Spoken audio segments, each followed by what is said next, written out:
I got a call the other day, well, actually an email from somebody that said, I want to learn how to play guitar. Should I take guitar lessons for this? And my yes is the answer.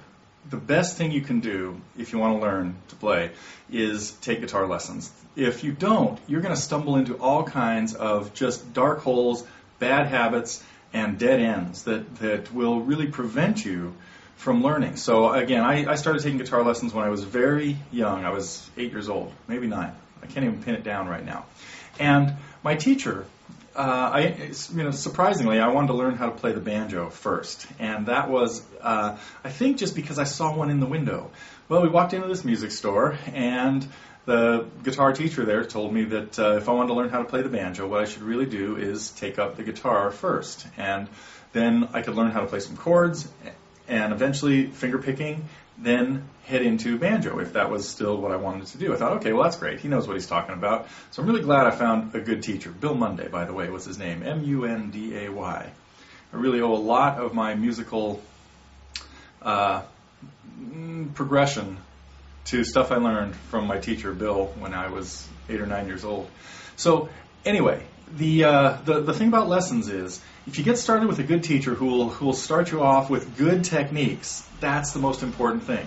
Again, there are so many bad habits you can develop, and if that happens, you'll run into ruts and pits and plateaus all over the place. So it's very important that you start with good techniques and good habits from a teacher that knows what they're doing. So now there are lots of other places you can find guitar lessons. Sometimes, it's going to your local music store is what I really recommend. That's the first step, is call around, find some teachers that teach the kind of stuff you're interested in. Now, that could be blues or ragtime or heavy metal or whatever else, reggae, ska, pop, punk, progressive. We could learn to play some Greg Lake, Emerson, Lake and Palmer kind of stuff.